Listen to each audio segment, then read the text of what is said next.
GT3 cars are some of the, if not the most popular racing class out there.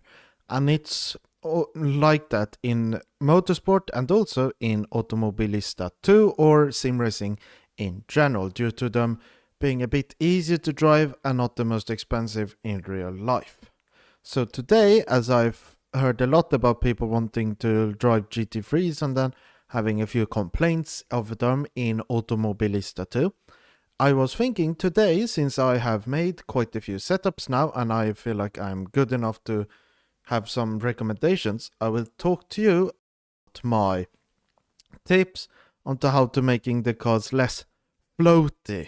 And I don't know, I don't fully understand that term, but I feel like after driving LMU, I sort of now actually understand what it means.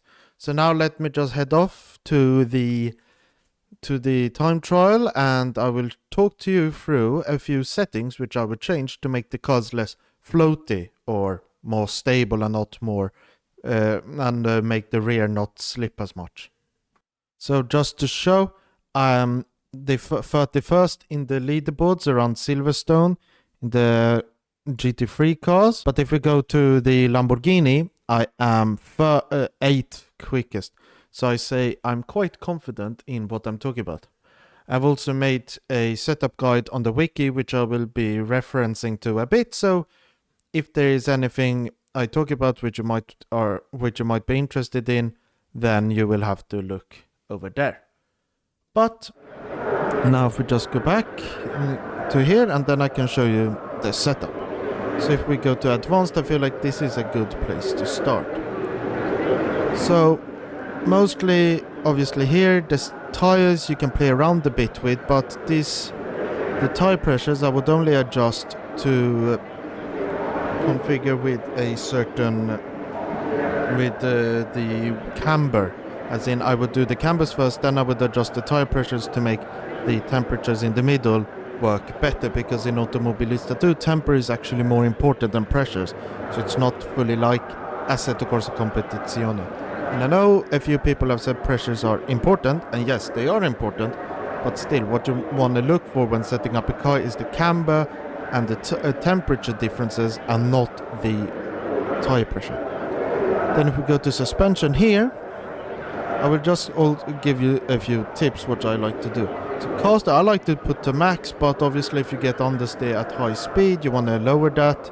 Then toe, I would actually play around a bit within the rear, because I've noticed in a few cars that increasing, as in making it more positive in the rear, can actually help with stability in the rear, so you can make it a lot easier in handling LZ. That's what I mean. And then if we go to anti-roll bars in the front, making it very stiff actually doesn't really hurt performance per se, in my opinion, or from me driving. It actually has helped with improving turning.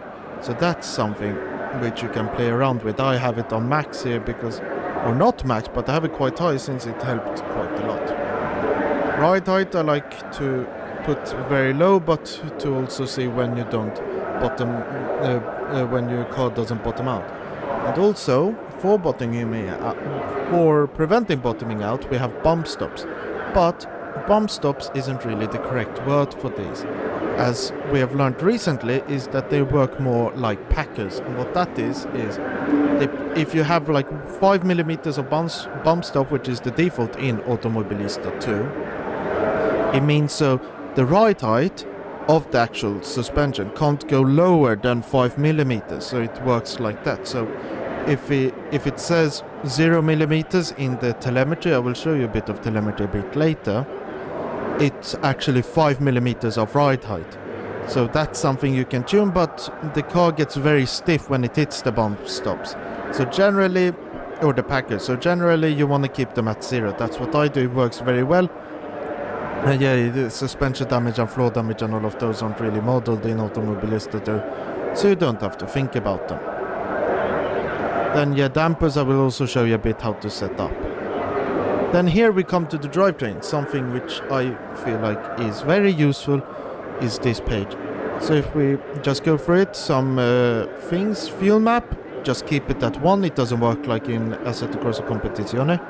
Radiator opening, you don't want it to be too open because that causes too much drag. You don't want to have it too close so the engine explodes. So in time trial I would try and close it a bit more because you only want the engine to last like 2-3 laps. And then obviously if you're having a race, just increase it a bit more because it's more positive to have an engine which works than to have an exploding engine but a lot of top speed. Then engine braking, a lower value actually means more engine braking.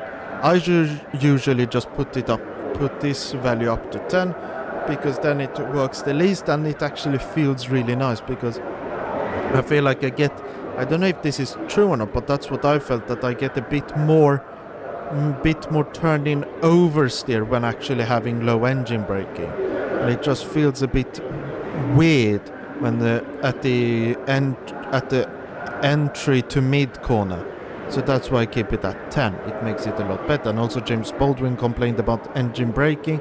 He felt like he was going a bit too slow through the mid corner and he could increase that.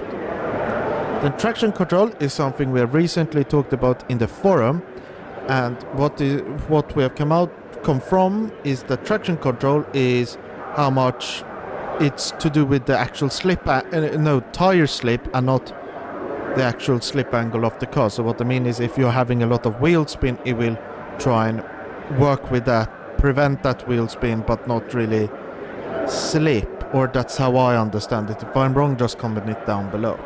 So you don't have like TC1, TC2 or these weird settings, and that's something which a dev has said is not a engine limitation really, so I hope they will add it in the future because I love adjustability, and this traction control can be something with a lot of potential to show to these new people that you have a lot of problems with wheel spin and slipping, you should try and adjust it.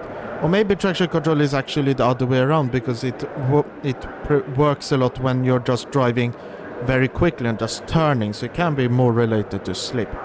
I don't know. I feel like I shall I will put up the screenshot now of the dev's message where you can just pause it and just read it.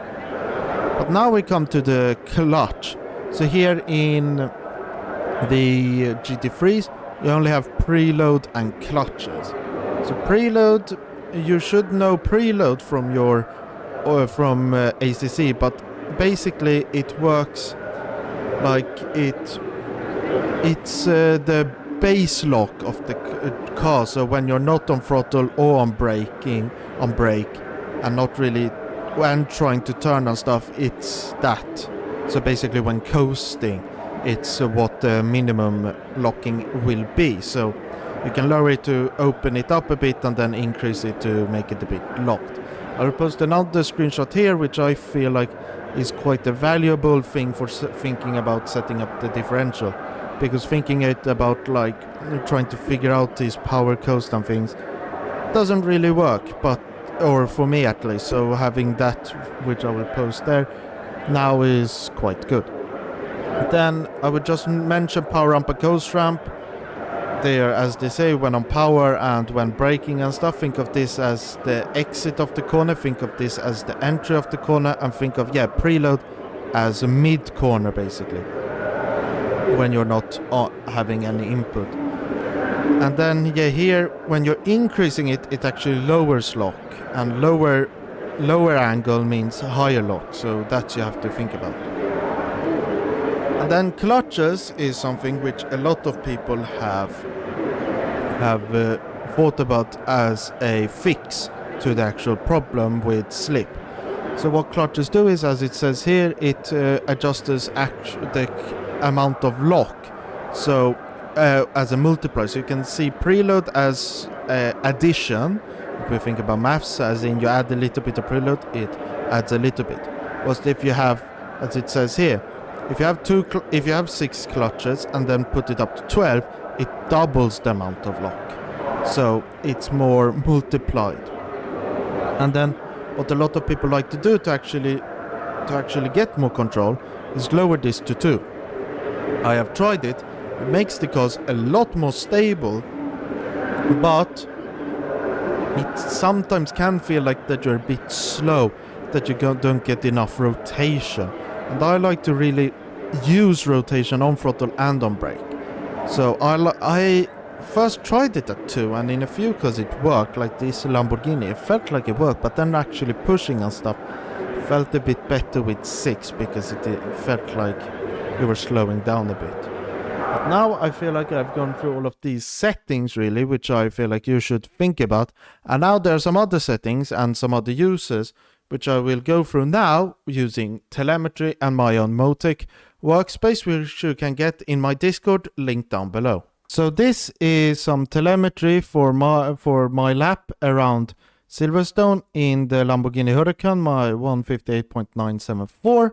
So I don't know if that's quick or not, but basically what I would do is I would not really look at these first pages. These are mostly for checking if you're doing something. So I would say here, like you can see here, if you're braking a bit, I would need to adjust this a bit to make it a bit clear with the brake pressures. But if we go to traction, here is quite a cool thing to compare, like when you're adjusting aero. You can see here in the traction circle, you can see when you're comparing laps. So let me just choose a lap to see. So you can see the white is the lap I'm using to compare to the base lap. And you can see how my actual G-forces, as in, what I put out, what the car is capable of is a bit different. But you can just add here, you can just go and then add another log file, and then it will show up and then you can compare. Then if we go to aerodynamics here, you can see the aero, if you add in the spring stiffness and everything, which you have to go in Excel and then create a Excel file. That's basically there. And then suspension, here is the interesting part. What I usually do is to check the ride heights. I go here and see that nothing goes down to 0.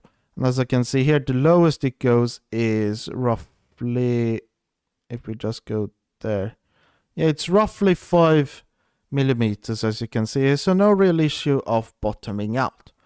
And then pitch, here to look at the rake is quite interesting, because in some cars having a negative rake actually lowers drag, like in the Formula High-Tech Gen 2s. I think in some other Formula cars it also helps. So having a look at that and seeing if negative rake actually helps with drag is a good thing.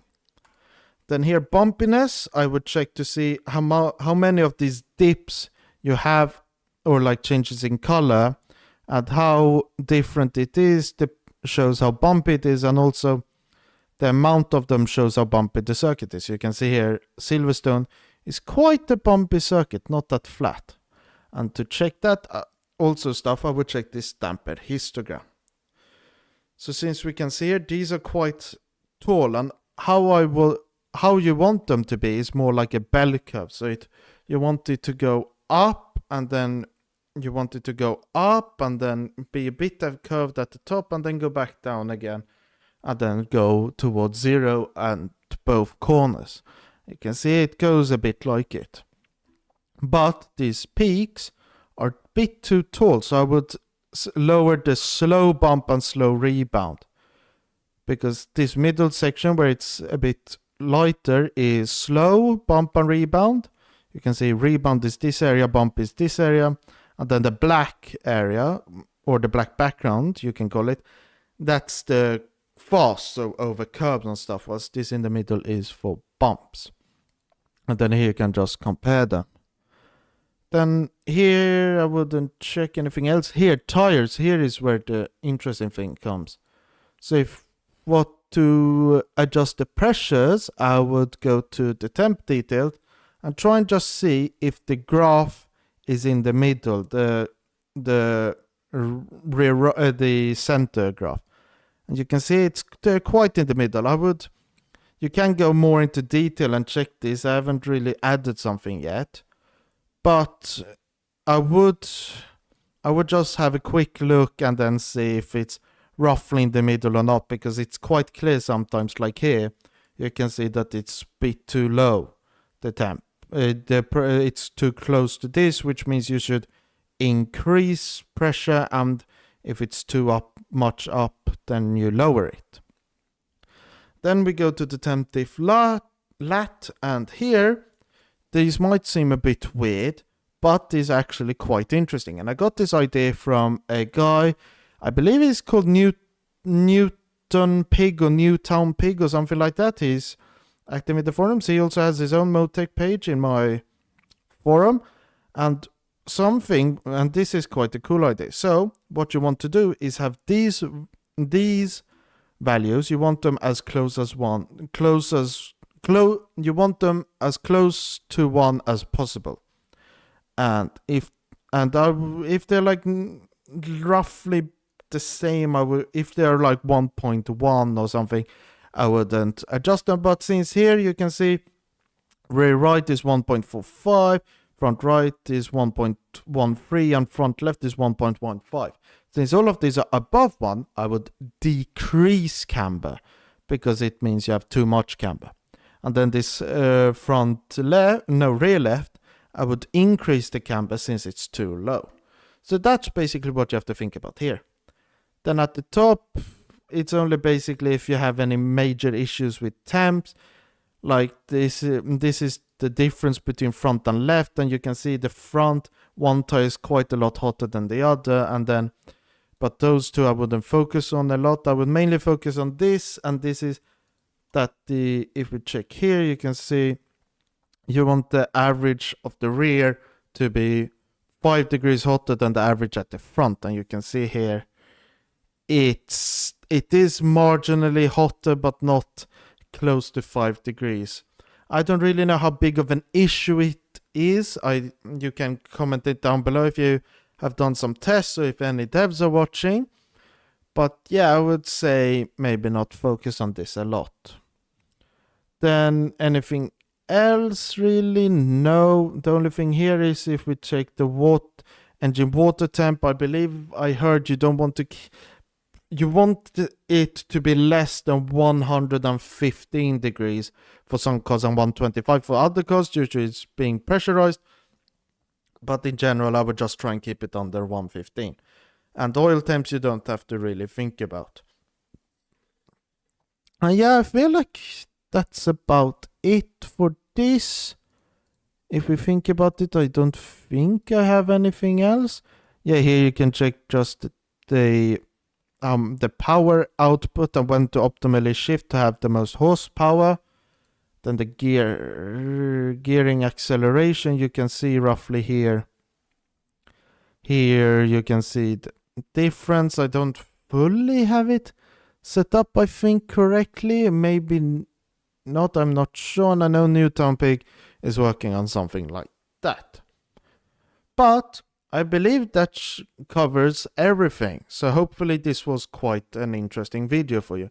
And if there's any questions you have, any comments, maybe you're saying I'm full of, I'm talking nonsense, or I'm talking very smartly, comment down below.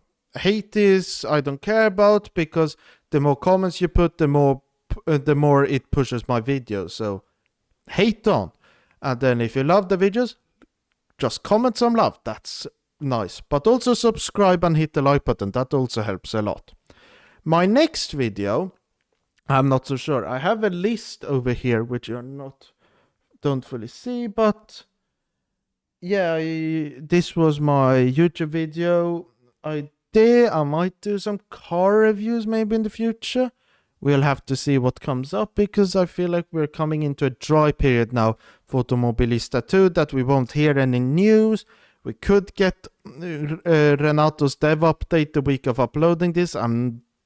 There's nothing confirmed. This is just pure speculation, because that's apparently the last one. And I think, yeah, something might happen next week. I'm not so sure. Hopefully we get to hear that. But yeah, I don't feel like there's anything else really which will happen until the next Automobilista 2 update, which I can actually share due to me being a beta member and not being allowed to share a lot of things. But Until then, I've been Racing Legend, you've been my amazing viewers. Thank you for watching. Goodbye!